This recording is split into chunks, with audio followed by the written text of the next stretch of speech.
Abandonado por Dios. Pastor Alejandro Bullón.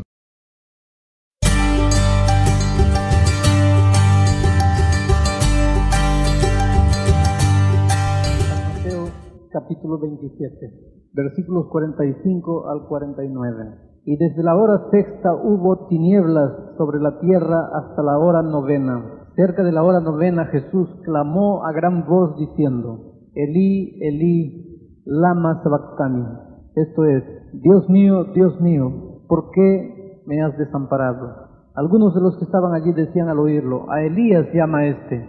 Y al instante corriendo uno de ellos tomó una esponja y la empapó de vinagre y poniéndola en una caña le dio a beber. Pero los otros decían: deja, veamos si viene Elías a librarle. Desde mediodía hasta las 3 de la tarde hubo tinieblas en el Calvario, tinieblas milagrosas. Un ambiente de tristeza envolvía el escenario. El público abajo estaba atemorizado. Alguna cosa extraordinaria estaba sucediendo. Algo estaba fuera de su lugar, algo anormal. El silencio solo era quebrado por el lamento, el gemido que de vez en cuando emitían los 3 hombres que estaban clavados en las cruces. De repente el silencio fue quebrado por una frase: Dios mío, ¿por qué me abandonaste? Los teólogos han tratado de explicar esta expresión de Jesús de muchas maneras. Hay algunos que piensan que Jesús perdió la conciencia, entró en delirio, y que cuando niño Jesús había memorizado el Salmo 22, porque esto es una repetición de parte del Salmo 22. Y estos estudiosos piensan que en la hora del sufrimiento perdió la conciencia, comenzó a delirar, y delirando repitió lo que había memorizado de niño: Dios mío, ¿por qué me abandonaste? Pero es evidente que Jesús llegó hasta el fin completamente consciente de todo lo que estaba sucediendo, no era delirio.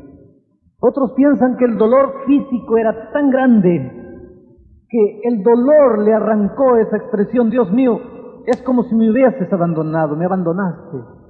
Era verdad que Jesús sufrió físicamente un dolor que poca gente sufriría. El clavar las manos y los pies en esa posición era planeado justamente para provocar un dolor capaz de hacer sufrir. Ya lo dije el otro día, era una venganza de la sociedad contra los malhechores.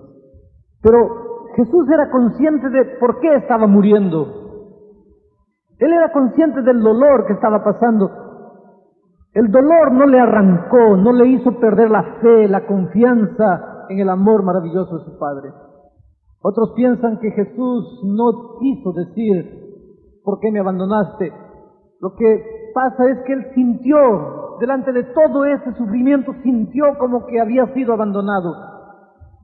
Pero la exclamación es clara, no dice: me parece que me abandonaste, siento que me abandonaste. Dice: Dios mío, ¿por qué me abandonaste? Es categórica.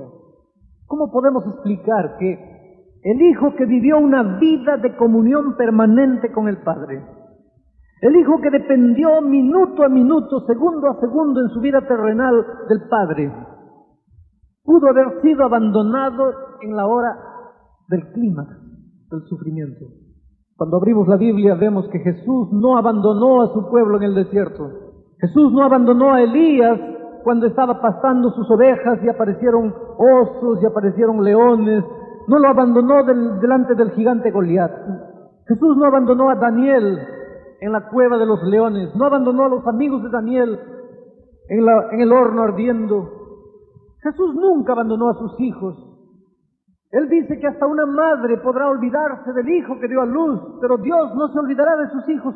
¿Cómo podemos explicar que en el momento climático, en el momento cumbre, Dios se olvida de su hijo, abandona a su hijo, se separa de su hijo? Tal vez para entender tenemos que ir al Salmo 22, donde está registrada esta profecía, estas palabras proféticas que Jesús habló en la cruz del Calvario. Dios mío, ¿por qué me abandonaste? El versículo 2 del Salmo 22 expresa otra expresión de soledad, de tristeza. Clamo de día y de noche, no me escuchas. Y el versículo 3 parece que explica la situación. Porque tú eres santo. Alguna cosa tiene que ver el abandono de Dios a Jesucristo con santidad. Cuando vamos a Habacuc 1:13, tal vez encontramos mayor luz. Porque en Habacuc 1:13 hay una exclamación interesante. El profeta dice: tus ojos son demasiado puros para ver la iniquidad. Tú eres demasiado santo para soportar el mal. No puedes ver la iniquidad, no puedes ver el pecado. Y amigos queridos, hermanos míos, si consideramos que en la cruz del Calvario Jesús estaba cargando el pecado de todos los seres humanos, de todos los tiempos, si consideramos que en la cruz del Calvario Jesús estaba cargando sobre sí para poder librarnos del pecado, para poder librarnos de la culpa, de la pena de nuestro pecado, en Él estaba la concentración de todos los pecados, de todos los hombres, de todos los países, de todas las razas, de todos los tiempos. Y si consideramos que los ojos del Padre son puros, demasiado puros para soportar el mal, Él no puede soportar la iniquidad, entonces tal vez comprendamos la tragedia, lo que estaba sucediendo en la cruz, Jesús cargando el pecado de toda la humanidad, y el pecado haciendo separación entre la santidad, la pureza del Padre y Él, concentrando en sí voluntariamente el pecado de toda la humanidad. No era un asunto de abandono físico, no era un asunto de no soportar el sufrimiento, no era un asunto de que estaba delirando. Realmente en la cruz hubo un momento de separación entre el Hijo y el Padre, porque en el Hijo se concentró toda la miseria, el pecado, toda la perversidad humana. Piensa en los peores pecados.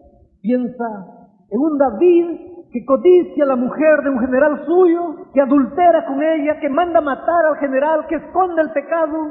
En Jesús estaba clavado ese pecado. Piensa en las grandes ciudades como Buenos Aires, Río de Janeiro, San Pablo, Nueva York. Billy Graham llegó al Maracaná a predicar en Río de Janeiro y después de pasear una noche de carro por la playa de Copacabana, dijo al día siguiente en el Maracaná: si Dios no destruye Copacabana, va a tener que pedirle perdón a Sodoma y Gomorra. Piensa en esos hombres vestidos de mujer vendiendo su cuerpo. Los pecados de todos ellos estaban clavados en la cruz. Piensa en la mentira, en la codicia, en las motivaciones más bajas. Piensa en la miseria más baja, más negra. Piensa en lo peor que puede haber en el ser humano, de todas las épocas, de todas las razas. Piensa en Sodoma y Gomorra.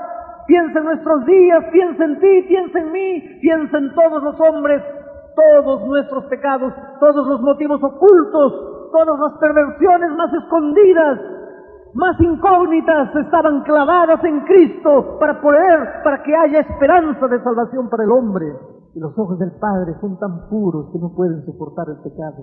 Hermanos queridos, lo peor del pecado no es la tragedia que envuelve el acto pecaminoso, el hecho en sí. Eso es triste, eso es trágico, pero lo peor, lo más sórdido, lo más venenoso del pecado es la separación que provoca entre Dios y nosotros. La separación que Él provoca entre Dios y el pecador. Al final de cuentas, ¿qué es pecado? Por favor, no me respondas con 1 de Juan, diciendo que el pecado es transgresión de la ley, porque Juan no dice eso. Si me vas a decir, sí dice, no dice. Abre tu Biblia, no dice. Dice más que eso. Dice, todo aquel que peca transgride la ley, porque el pecado también es transgresión de la ley. El pecado finalmente acaba siendo transgresión de la ley, pero no dice el pecado es transgresión de la ley. Finalmente también después acaba siendo transgresión de la ley, pero el pecado, antes de ser simplemente transgresión de la ley, es algo más profundo, es algo más sórdido, es algo más venenoso, más cruel. Yo digo esta noche estoy con saco, quiere decir que también estoy con otra cosa. Si digo también estoy con saco, quiere decir que antes de estar con saco estoy con otra cosa, estoy con camisa. Y si San Juan dice que el pecado también es transgresión de la ley, quiere decir que antes de ser transgresión el pecado es otra cosa. ¿Qué es pecado? Para entender qué es pecado, tenemos que hacer una lista de pecados. Y eso no es fácil para nosotros. Podríamos enumerar aquí una lista de pecados: matar, robar, mentir, fumar, beber, codiciar, adulterar. En fin, esa lista no acaba nunca. ¿Qué dirían ustedes si yo les dijese que esto, robar, matar, mentir, adulterar, codiciar, tener envidia, no es pecado? Sería medio asustador. Pero miren lo que dice San Pablo en Gálatas capítulo 5, versículo 19. Y manifiestas son las obras de la carne. Otras versiones dicen manifiestos son los frutos de la carne.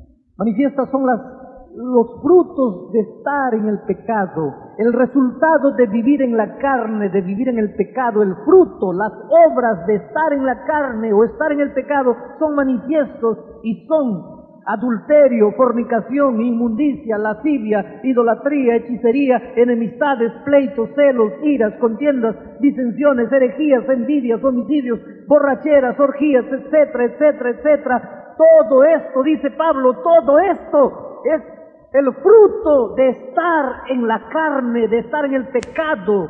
Matar, mentir, ser borracho, estar en orgías, en bebedices, glotonerías, hechicerías, envidias, herejías, homicidios, etcétera, etcétera. Todo esto, dice Pablo, es el fruto, es la consecuencia, es el resultado de estar en el pecado. En otras palabras, el hombre no es pecador porque mata. El hombre mata porque es pecador. Si el hombre no fuese un pecador, no mataría. El hombre no se vuelve pecador porque cometió adulterio.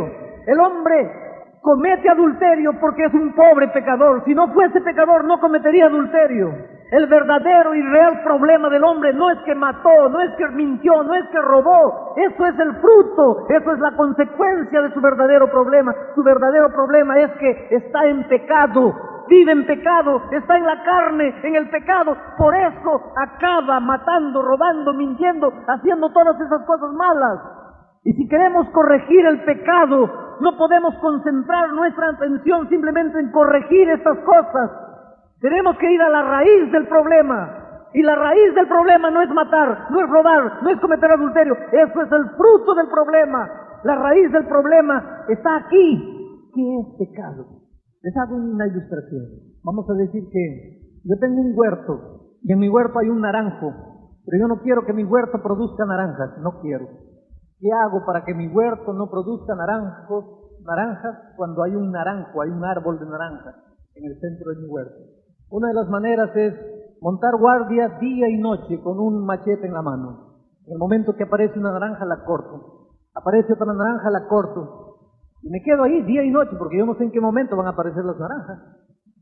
Solo que voy a descubrir que mientras estoy cortando aquí, aparecen dos arriba. Subo y aparecen dos abajo. Bajo y aparecen tres ya. 4, 8, 10.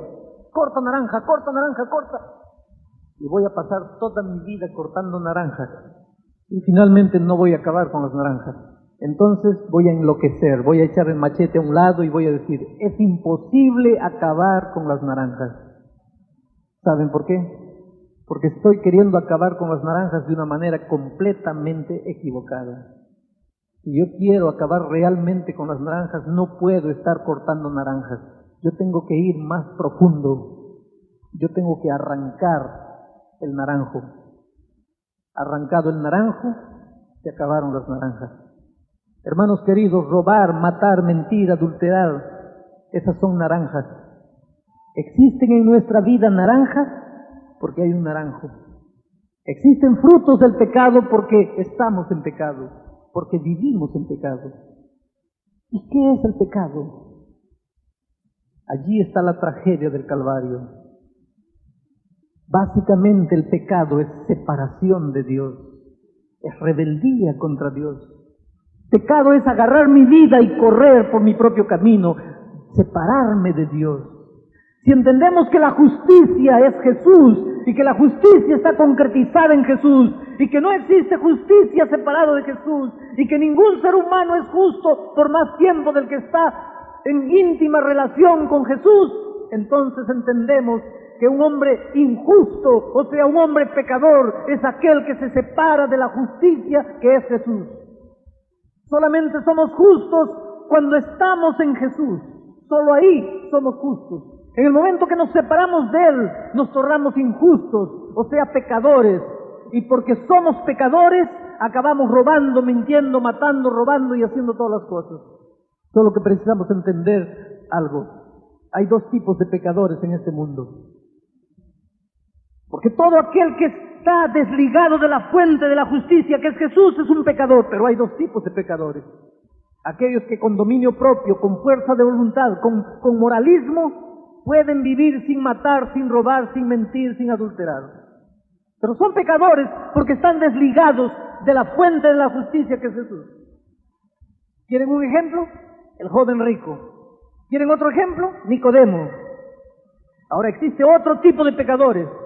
Aquellos que por estar separados de Jesús también son pecadores, pero como no tienen fuerza de voluntad, no tienen dominio propio, no tienen principios morales, acaban matando, robando, mintiendo, adulterando, haciendo todo esto. Pero ambos son pecadores delante de Dios. Lo triste es que los pecadores que no cometen actos pecaminosos tienen la tentación de apuntar con el dedo a los pobres pecadores que cometen actos pecaminosos, pero ambos son pecadores. Pecadores delante de los ojos de Dios, porque están separados de la fuente de la justicia que es Jesús. ¿Qué es lo que pasó en la cruz del Calvario? El apóstol Pablo en la epístola a los Corintios dice así: aquel que no conoció pecado, Dios lo hizo pecado.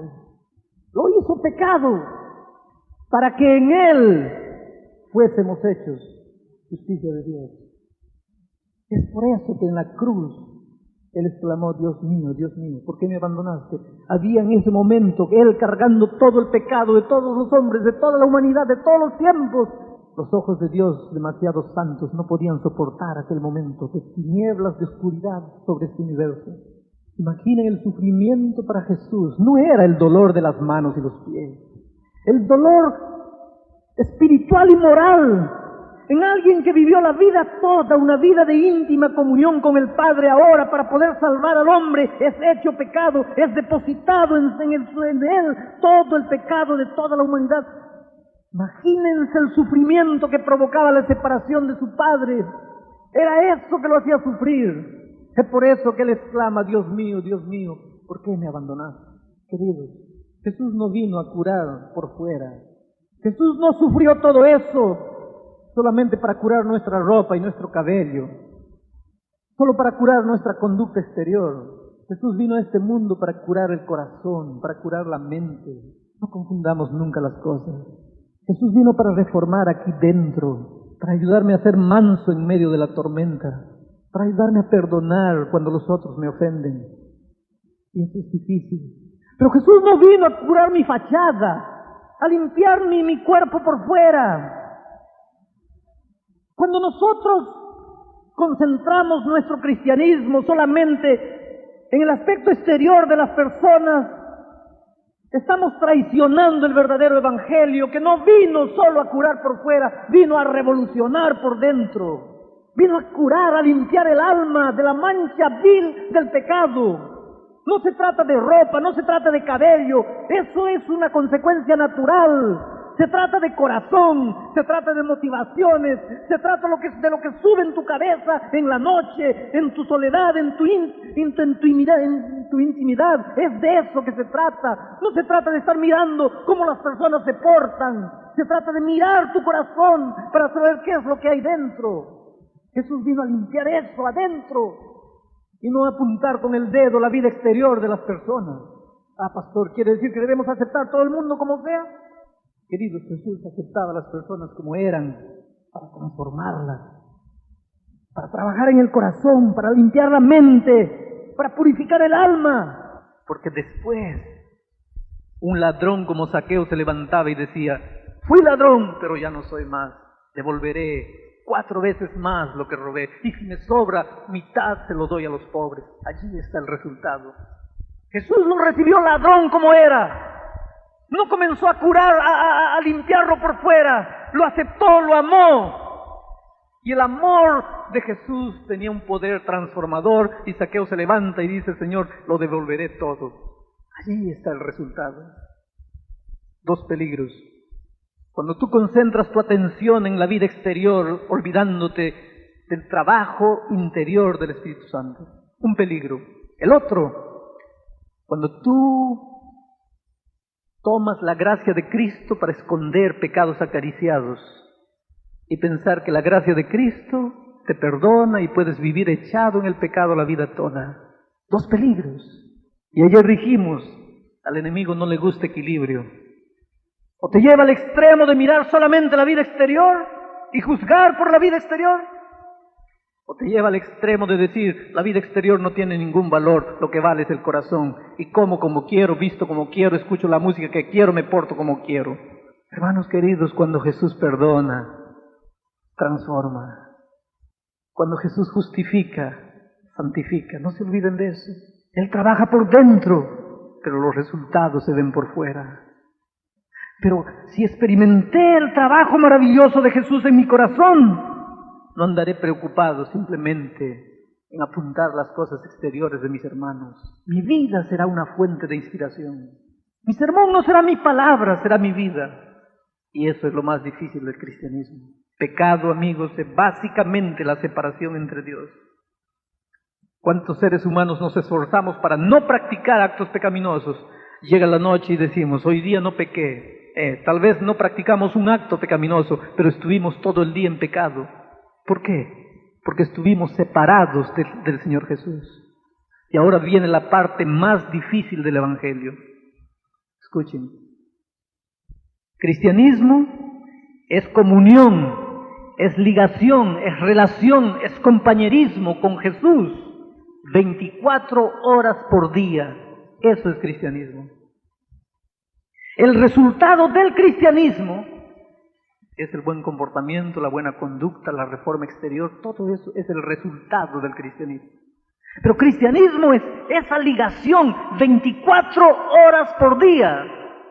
Pero pastor, ¿a qué hora como? ¿A qué hora duermo? ¿A qué hora estudio? Si voy a estar con Jesús 24 horas por día. Eso es lo que precisamos entender y no hemos entendido todavía. Que cristianismo es levantarse con Jesús, entrar a la ducha con Jesús, lavarse los dientes con Jesús, sentarse a la mesa con Jesús, hacer el culto con Jesús, abrir la Biblia, cantar un himno, orar. Y muchos cristianos hacen eso, hacen su culto matutino, pero después del culto matutino no lo dicen con palabras, lo dicen con actitudes. Señor, fue un lindo momento contigo, ahora tengo que ir a trabajar. Nos vemos a la noche, chao. Y parten. No lo dicen con palabras, lo dicen con actitudes. Y salen para la lucha de la vida solos. Y todo el día andan solos. No se acuerdan más de Jesús. De Jesús se van a acordar solo la noche en la hora del culto. Y cuando llegan los momentos de tentación, no voy a pecar, no voy a caer. Tú puedes hasta vencer solo, con moralismo y fuerza de voluntad, pero tu justicia es como trapo de inmundicia para Dios. No es la victoria del Espíritu en ti, es tu propia victoria, es trapo de inmundicia. Otra cosa más, con dominio propio, lo máximo que puedes conseguir en la vida es falsificar, es fingir, pero no limpiarte por dentro. Porque eso solo Jesús lo puede hacer. Ahí llega la noche y el cristiano: ahora sí, Jesús, fue un lindo día, ¿cómo estás? ¿Pasaste bien el día? Yo también pasé bien. Eso no es cristianismo. Tú eres cristiano cuando estás con Él. En el momento que te separaste, ya no eres cristiano más. Porque cristianismo es compañerismo con Jesús, es ligación, es relación con Jesús. Eso es cristianismo. Tú eres cristiano solo mientras tienes conciencia de que Jesús está contigo. Entonces cristianismo es salir con Jesús después del culto. Señor, vamos al trabajo. Y vamos a trabajar. Dirigir el carro con Jesús. Entrar a comprar con Jesús. Vender con Jesús. Enamorar con mi novia. Jesús al medio. Estudiar con Jesús. Dar examen con Jesús. Dime, ¿vas a, como le dicen aquí, copiar, colar? ¿Vas a mirar a la prueba de tu compañero cuando Jesús está al lado? ¿Vas a escribir algo en la pierna cuando Jesús está contigo? Y cuando te encuentres con la novia, ¿vas a salir de los límites con Jesús al medio? Y cuando llegue el momento de comprar, ¿vas a tratar de engañar al vendedor con Jesús a tu lado? Y cuando llegue el momento de vender, ¿vas a engañar al comprador con Jesús a tu lado? Hermano querido, los problemas se resolvieron, porque Jesús comienza a controlar tu vida. Al lado de Jesús no hay lugar para los actos pecaminosos, pero tenemos que aprender, y lo más difícil no es estar en la iglesia bautizado, guardar el sábado y volver días. Eso no es lo más difícil de la vida cristiana. Eso lo hacía el joven rico, eso lo hacía Nicodemo. Lo más difícil en la vida cristiana es tener la conciencia permanente de Jesús en todo lo que hago, 24 horas por día, andando, levantando, echándome, jugando, comprando, vendiendo. Jesús a mi lado. Trata de hacerlo. Y dime mañana si es fácil.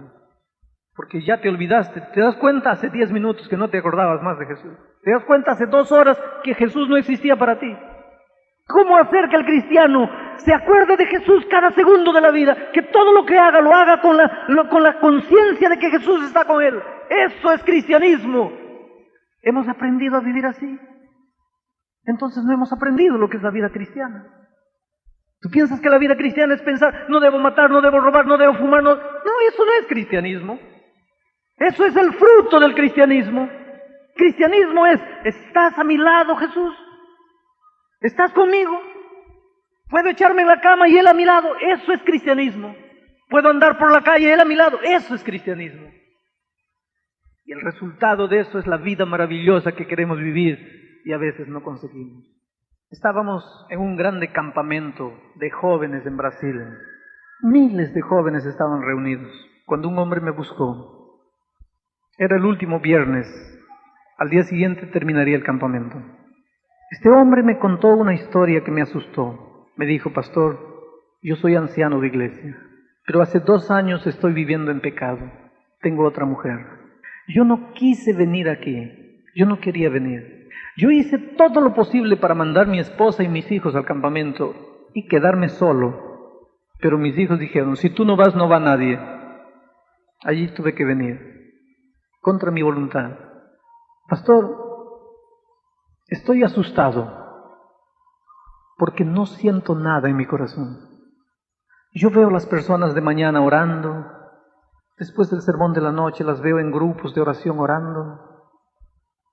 Escucho comentar a los otros que están sintiendo el Espíritu de Dios trabajando en su corazón, pero yo no siento nada.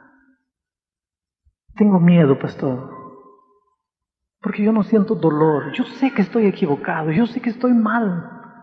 Yo soy un líder de iglesia. Hace 2 años vivo en pecado. No me siento bien, pero no siento dolor. Si yo le digo que estoy triste por lo que hice, no estoy. Si yo le digo que voy a tratar de no hacerlo más, mentira. Tal vez voy a tratar de hacerlo más. El lunes, a la 1 de la tarde, yo tengo encuentro marcado con esa mujer. Si yo le digo, voy a tratar de no ir, mentira, yo voy a ir. Pastor, estoy asustado porque todo lo que se predica, todo lo que se enseña, todo lo que se dice ya no me toca. Mi corazón se ha vuelto un corazón de piedra, ya no entra nada. Pastor, yo estoy perdido, ¿no es cierto? Para mí ya no hay salvación. Hermanos queridos, ¿qué debería decirle a un hombre como este? Realmente, para ti ya no hay salvación. ¿Es eso? Y yo te pregunto, ¿hay salvación para un hombre que sabe que está pecando? ¿Es consciente? ¿Le gusta esa situación? ¿No la quiere abandonar? Y no le duele nada. ¿Hay salvación para un hombre así? ¿Ha cometido el pecado contra el Espíritu Santo? ¿No hay más salvación para él? Yo le dije, mira hermano, yo sé que hace por lo menos 2 años tú no oras. Es decir, no hablas con Dios. Tú debes orar en la hora de la comida, antes de dirigir la lección de la escuela sabática, seguramente que oras. En el culto debes orar. Pero hablar con Dios, Hace por lo menos 2 años que tú no hablas. Y él dice, sí, pastor, es verdad. Claro, porque tú, ¿cómo puedes hablar con Dios viviendo como estás viviendo? No tienes cómo hablar con Él. Ahora, en algún momento, sepárate de todas las personas. Hay mucho campo por aquí. Ándate solo por allá, solo. Siéntate en una piedra, mira al cielo y dile a Dios lo siguiente. Mira, Dios, yo no tengo ganas de hablar contigo, pero hablé con el pastor y él me pidió para hacer esto y estoy aquí haciendo lo que el pastor me ha dicho. Y después dile a Dios lo que me acabas de decir a mí. Dile así, estoy hace 2 años en pecado, no me duele, el lunes me voy a encontrar, no siento dolor, sé que estoy equivocado. Dile, cuéntale, así como me has contado, usa las palabras, díselo a él, cuéntaselo todo. Él abrió los ojos y me miró, me dice, pastor, eso resuelve. Le dije, pruébalo. Cuando el hombre pecador va a Jesús y le dice, Señor, estoy aquí. Estoy viviendo en pecado. Yo lo sé, no me duele. Estoy disfrazando perfectamente. Pero delante de ti no te puedo esconder. Tú lo sabes todo. Y Señor, estoy aquí para hablarte. Aunque sea para decirte todo esto, estoy aquí. Vas a comenzar a ver lágrimas en los ojos de Dios. Y Él te dirá, hijo, qué bueno que viniste a mí, aunque sea para decirme las tonterías que estás diciendo. Hace 2 años que tú no hablabas conmigo. ¿Cómo te quería? ¿Cómo te esperaba? ¿Cómo te llamaba? Hijo, eres la cosa más linda que tengo. Yo no puedo vivir sin ti. ¿Tú crees que en el jardín del Edén yo me quedé triste porque un fruto había sido comido? No, lo que me partió el corazón no fue el fruto comido. Lo que me partió el corazón es que Adán y Eva se escondieron de mí. Yo los crié para que viviesen en comunión conmigo y ahora el pecado los hizo correr de mí. Es eso lo que me dolió, no fue el fruto comido. Fue mis hijos con vergüenza de mí, escondiéndose de mí, huyendo de mí. Hijo, estos 2 años he llorado por ti. No solamente por lo que hacías, no solamente porque estabas cometiendo un pecado, quebrando un mandamiento. Hijo, lo que más me dolía era que yo te veía y tú ni te dabas cuenta que yo existía. Yo quería que tú me hablases, aunque sea para decirme lo que estás diciendo, pero que me hablases. Y tú te escondías, y tú te escapabas. Y cuando tú escuches decir eso a Jesús, vas a decirle, Señor, creo que no me estás escuchando bien. ¿Tú escuchaste lo que yo te dije? Yo te estoy diciendo que estoy en pecado, que no me duele, que no quiero dejar. ¿Me estás escuchando lo que dije? Jesús te va a decir, sí, hijo. Yo nunca probé lo que haces, pero yo te amo. Yo nunca dejé de amarte. Y yo no sé, querido, si tú vas a tener corazón de resistir el lamento divino. Yo no sé si tú vas a tener corazón de no entender el sufrimiento de Jesús y caer de rodillas y decir, Señor Jesús, ¿cómo puedes amarme? ¿Cómo puedes decir que me amas? Dime que no valgo nada, dime que ya no tengo esperanza, dime que estoy perdido. No me digas que me amas. Y Jesús te va a decir, hijo, yo te crié para que vivas a mi lado, no para que vivas torturado por tu propia conciencia. Ven a mí, déjame hacer algo por tu vida, dame una oportunidad. Y si tú le das la oportunidad, Jesús te va a recibir. Te va a recibir como recibió al hijo pródigo, oliendo a puerco, con excremento de puerco cayendo por sus vestidos, con piojos cayendo por sus cabellos sucios.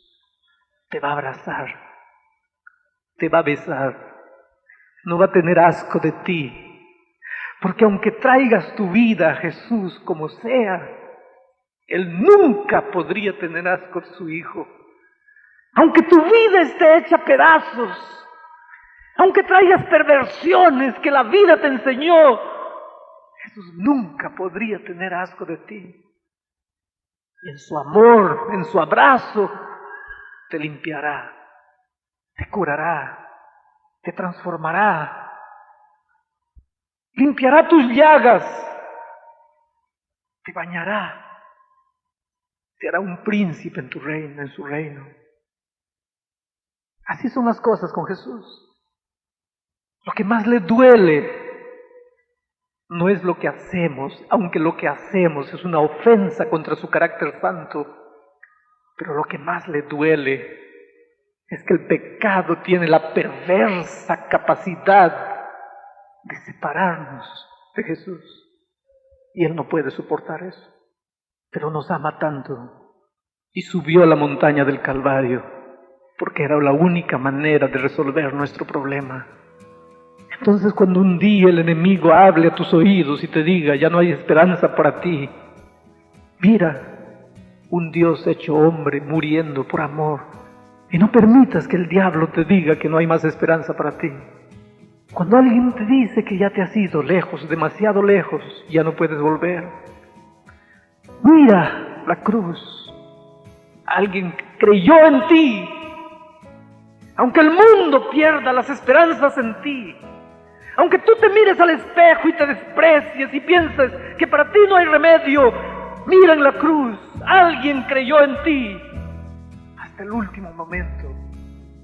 Murió creyendo en ti. Soportó la separación de su padre porque creía en ti.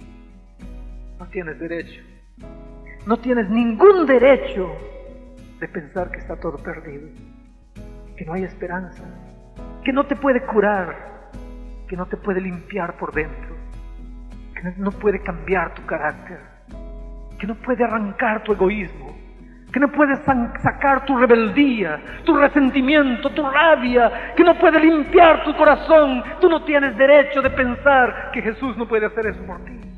Querido Jesús, resucitado, victorioso, míranos desde el cielo, rendidos a los pies de tu cruz, reconociendo nuestra insuficiencia, nuestra insignificancia y reconociendo la grandeza de tu poder, entregándote todo, diciéndote que no queremos vivir lejos de ti, que queremos hacer de Jesús el centro de nuestra experiencia, el centro de nuestra vida, de nuestras motivaciones. Oh Padre querido, responde la oración silenciosa de cada hijo tuyo esta noche. En el nombre de Jesucristo. En comentario destacado tienes el link a la lista de sermones.